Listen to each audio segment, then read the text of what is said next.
আপনার এই কষ্টের কারণ আমি জানি মা। খুব তাড়াতাড়ি আপনার কষ্ট দূর হয়ে যাবে।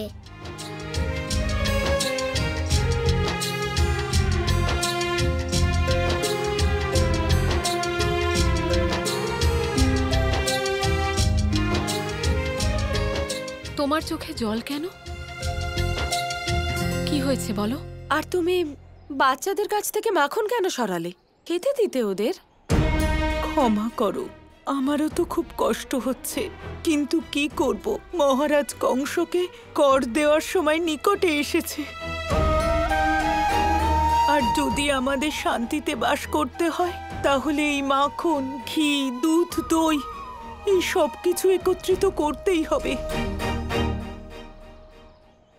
এগুলো আর আমরা উপভোগ করতে পারবো না। আর যদি এই বাচ্চাদের মাখনের অভ্যাস হয়ে যায়, আমরা কোথা থেকে আনবো মাখন?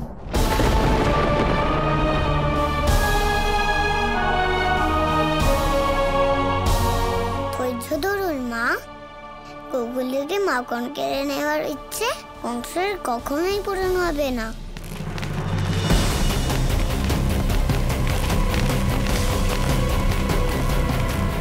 মহারাজা কংসের জয়।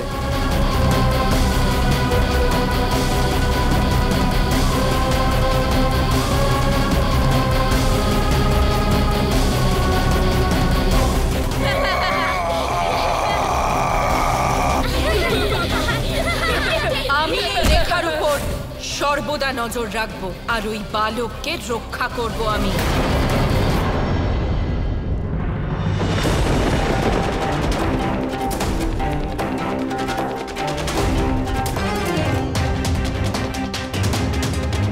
এর অর্থ আপনি ঠিক আছেন তো? আপনার কোনো আঘাত লাগেনি তো? আঘাত শরীরে নয়, অন্য কোথাও লেগেছে। যদি নিজেদেরই সঙ্গ অপূর্ণ থাকে তাহলে বিজয় সম্পূর্ণ হবে কি করে? অনেক হয়েছে মহারাজ কংস, আপনি পরাজিত হয়েছেন। আর সব পরাজয়ের কোনো কারণ থাকে, আর এই পরাজয়ের কারণ আপনি। স্বীকার করুন যে আপনি একজন ছোট্ট শিশুকেও শেষ করতে পারলেন না, আর পাশে থাকার কথা বলছেন। আমি তো সব সময় আপনার পাশে ছিলাম, আপনার সব পরিকল্পনায় আপনার সাথে ছিলাম, আপনাকে সমর্থন করেছি। কিন্তু আপনি কি করলেন? পরাজিত হয়ে মথুরায় ফিরে এলেন।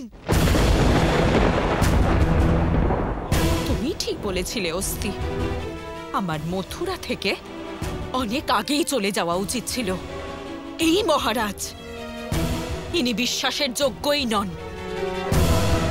এবার অনেক হয়েছে। এবার আমাকে আমার পিতার বাড়ি যাওয়া থেকে কেউ আটকাতে পারবে না।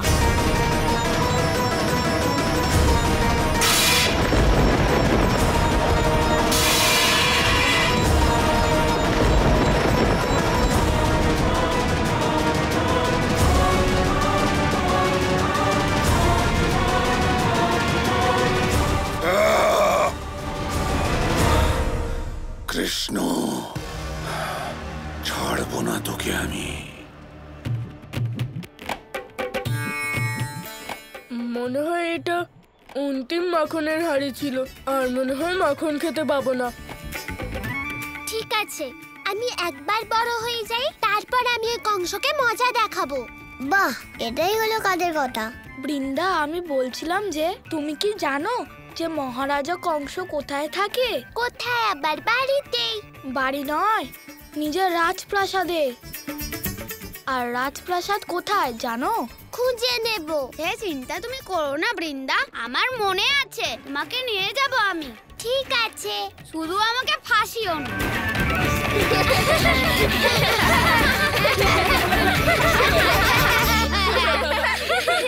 এই পরিকল্পনা পরে করব, এখন মাখন খাওয়া যাক।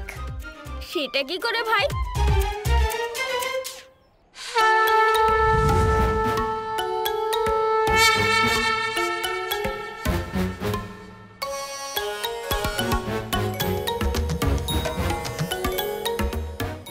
আগে আমরা মাখন খাই।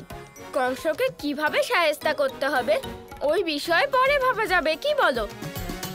আরে এটা তো কাকিমা ওখানে রেখে দিয়েছিল, তো এটা এখানে কি করে এলো? সেটা নিজের পায়ে হেঁটে এসেছে, আর কিভাবে? কি? মাখন খাও, হাঁড়ি গুনতে হবে না।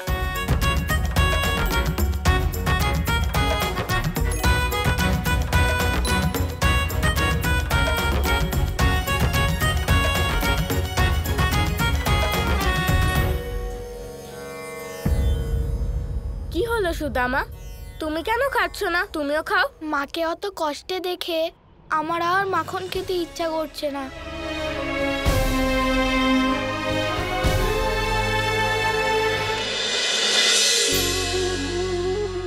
এসো সুদামা, আমার হাতে মাখন খেয়ে যাও।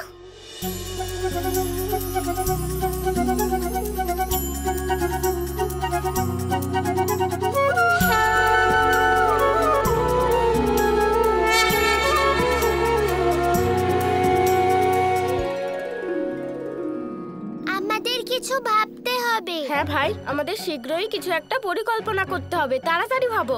ভাবছি দাদা, দাঁড়ান। হ্যাঁ ভাবো ভাবো।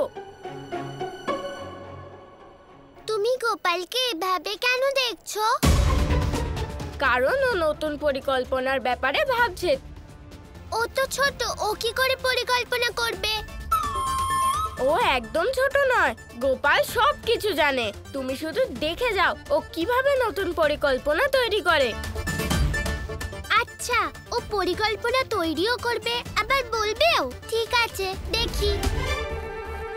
ভাই, এইটা এবার মান সম্মানের বিষয়, মান রেখো। এবার পরিকল্পনাটা বলেই দাও। মাখন তো শেষ হয়ে গেল। দাদা,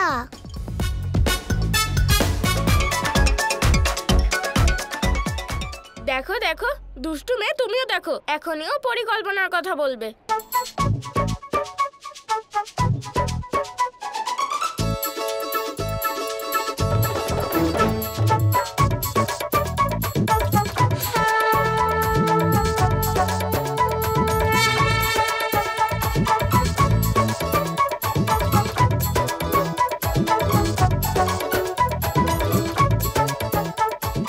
ও তো খেলছে। খেলছে না, বোঝানোর চেষ্টা করছে। যখন মাখন সোজা আঙুলে ওঠে না, তখন বাঁকা আঙুলে তুলতে হয়। কিন্তু বলরাম, আমি বলছিলাম যে এই কথাটা তো মা ঘিয়ের প্রসঙ্গে বলে। ভাবনাকে বোঝার চেষ্টা করো সুদামা। ঘি হোক বা মাখন, আঙুল বাঁকাতেই হবে। এটাই পরিকল্পনা। আমরা চাইলেই কংসকে নাজেহাল করে দিতে পারি। সেটা কি করে? মাখনের খোঁজ করে। সবার প্রথমে আমাদের এটা জানতে হবে যে গোকুলবাসী মাখন দুধ ঘি কোথায় রাখে। কেন? এটার মাধ্যমে আমরা এটা জানতে পারবো যে গোকুলবাসী কংসকে কত কর দেয়। আচ্ছা। হ্যাঁ, আর সেই জন্যই আমাদের গোকুলের সমস্ত জায়গায় খুঁজতে হবে, যাতে আমরা সেই গুদাম ঘরের সন্ধান পেয়ে যাই। ঠিক বলেছেন দাদা। হ্যাঁ, আমরা খুঁজে বার করবই। হ্যাঁ হ্যাঁ, আমরা খুঁজে বার করব। সতর্ক হয়ে যাও মামা, এবার আমাদের দল তোমায় এমন বিরক্ত করবে যে তুমি শুধু দুধ আর মাখনের জন্য নয়, জলের জন্য ছটফট করবে।